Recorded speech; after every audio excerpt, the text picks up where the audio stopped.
my professional life, I've worked with vulnerable teenagers who have benefited from spending time with animals. As we walk through this experience, I want to use words that are respectful to these kids.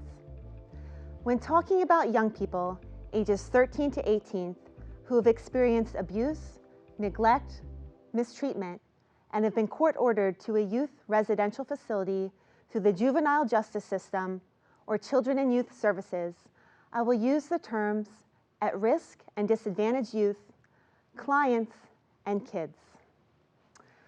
Regardless of race, age, demographics, or circumstances, at-risk youth benefit from interacting with animals in so many situations, from a child pulled from his home for his own safety to the youth who has committed the most severe offense. When disadvantaged youth have opportunities to be caregivers to animals in need, they enrich the lives of the animals physically, mentally, and emotionally, as well as enriching their own lives. I'll be introducing you to some of the kids and animals that I've worked with. And the animals, by the way, come from a variety of situations, none of them good. Furry, scaly, feathered, 8-legged, they don't have to be warm and fuzzy to engage kids. And when unwanted, mistreated, and abandoned animals rely on abused, neglected, and misunderstood kids, lives are changed forever. For over 20 years, I lived and learned this truth. Let me introduce you to Jamar, who came through an urban juvenile justice system and wasn't heading down a good path.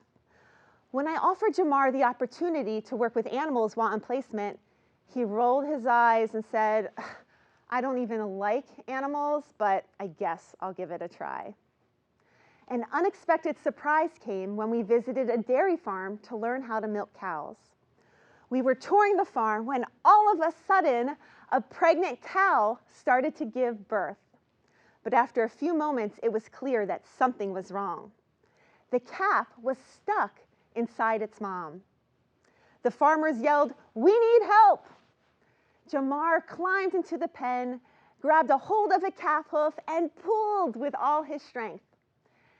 Cow birthing fluids were literally splattering everywhere as Jamar helped the farmers successfully deliver a healthy calf. This was a life-changing experience for both Jamar and the calf, who the farmers named Jamar in his honor.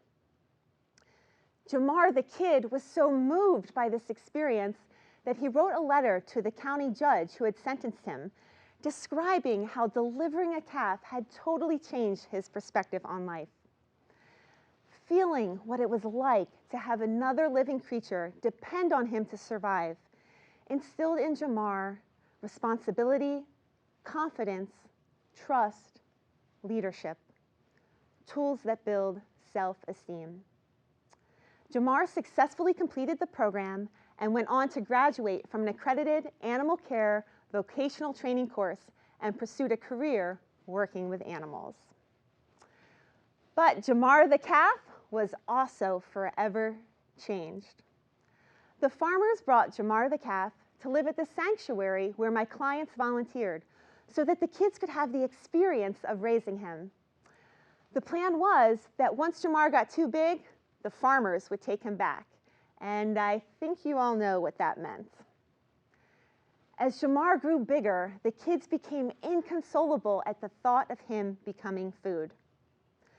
When the farmers found out how upset the kids were, they said, "Just keep him."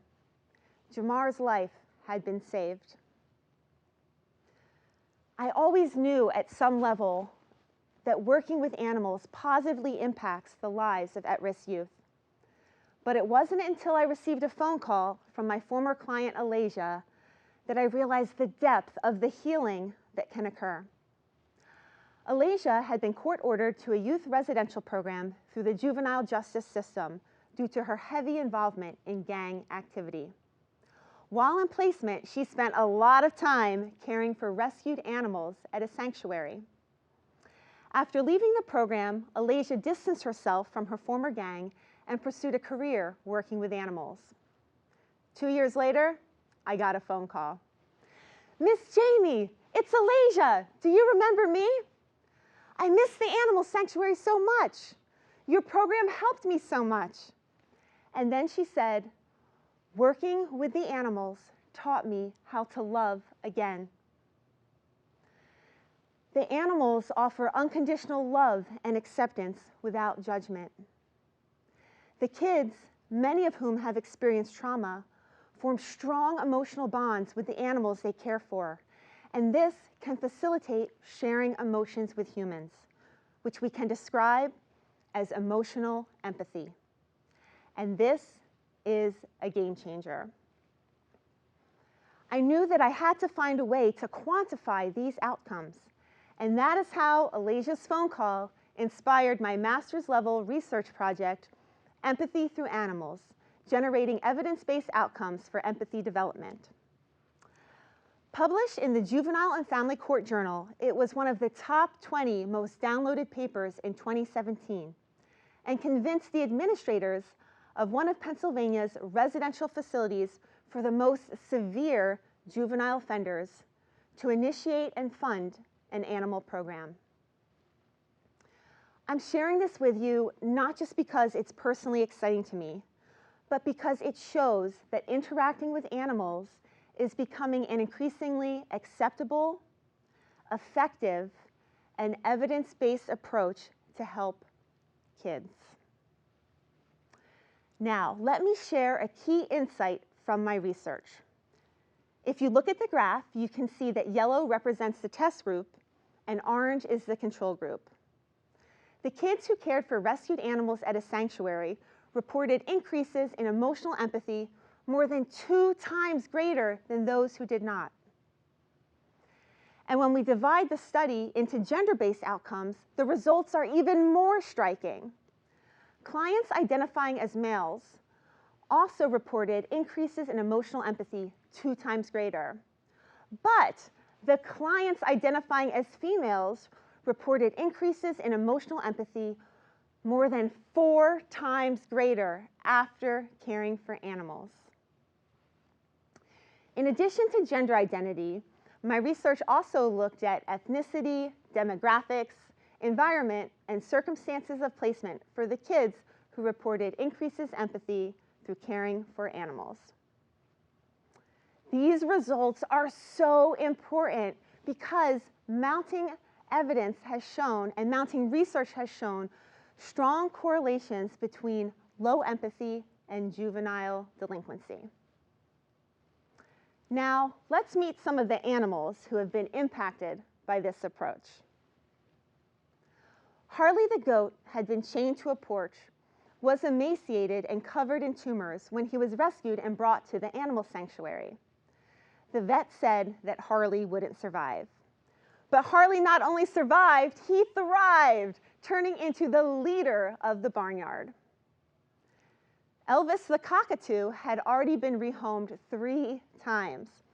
Cockatoos are notoriously loud and socially needy parrots, making them commonly surrendered as unwanted pets. And Elvis was no exception. But the kids gave Elvis the love and attention he craved. Izzy was a large iguana who sadly was quite deformed due to metabolic bone disease, or MBD, which tragically is caused by human neglect when reptile owners fail to provide the proper UVB lighting that many captive reptiles need. Izzy soon became one of the favorites at the animal sanctuary. You see, Izzy and the kids shared a common story of being neglected and mistreated by the ones who are supposed to take care of you. But they learned together that you can overcome your past and have a good life. Catalina the bull snake was found stuck on a gluey mousetrap in an Allentown apartment building and needed a home. Although many kids were at first scared of Catalina because they misunderstood and feared her based on their stereotypes of snakes, in time they learned to build trust and eventually were thrilled to handle her. Misunderstood, stereotyped, feared. Sound familiar? The kids are helping the animals, and the animals are helping the kids. The kids learn quickly that the animals don't care about what color your skin is, how many piercings or tattoos you have. Animals aren't judging you on mistakes you've made in the past. They accept you for who you are in the present. Animals with disabilities can help kids overcome their own insecurities stemming from behavioral health issues and physical challenges. Self-harming behaviors such as cutting, burning, or pulling out hair are used by humans to relieve anxiety and depression. Parrots, when isolated and locked in a cage, will often self-mutilate as a reaction to the emotional distress they are feeling. Jasmine the macaw plucked herself bald, and the kids were always asking why. What happened to Jasmine? Why does she look that way? I particularly recall explaining it to Carly, who had no eyebrows. Carly suffered from a disorder that gave her uncontrollable urges to pull out her own hair. She totally got Jasmine, and in fact felt a bit more comfortable, less stigmatized, and perhaps even more lovable herself. Babylon was a super cool leopard gecko who had a physical disability from missing a hind foot. Andrea, one of the kids who took care of Babylon, was talking to me one day about her son at the animal sanctuary. Finally, I had to say, Andrea, what are you talking about? Who is your son? And she said, well, Babylon the gecko, of course. He has a little nub, just like me. And she held up the deformed limb of her right hand. The quantitative evidence and the stories I've shared demonstrate the powerful effects on both the at-risk youth and the animals they care for. But let's talk about the economics of this approach, because that matters. In the language of business, let's look at the return on investment. According to the Pennsylvania Juvenile Justice Task Force, the average cost for one adjudicated youth in Pennsylvania for residential placement is $12,500 a month, and the average length of placement is 3.5 months. Pennsylvania had 1,791 youth court-ordered to residential facilities in 2017. Statistics tell us that at least 18% of these kids will be convicted again within 2 years. That amounts to costs of over $14 million that are spent on youth recidivism placements.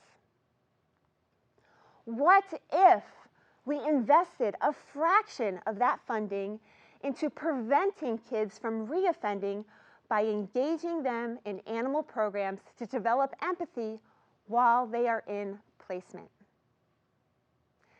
Imagine all of the money that could be saved from lower youth recidivism rates, not to mention the invaluable benefit to our community of increased empathy within at-risk youth. And to top it all off, animals are being helped too. Why are we not doing more of this? Fourth and Flight, in their 2007 research study, Instrumentally Violent Youth, shows strong links between low empathy and youth committing crime. You may not have any personal connections to the at-risk youth we've been talking about today, but it is clear that the empathy development and emotional well-being of kids in this category impacts everyone in our community. So, supporting this approach to helping kids benefits everyone involved. If you want to help, it could be as simple as writing letters of support for animal programs in youth treatment facilities. Or consider volunteering at an animal sanctuary that works with disadvantaged youth. There are several within driving distance, some that are even modeled after the very sanctuary we've been talking about today. Hey, if you want to meet Jamar the cow, Let me know. Never more true than today, the world could certainly use some more empathy, and there is no shortage of animals in need of care or at-risk youth to love them. Thank you.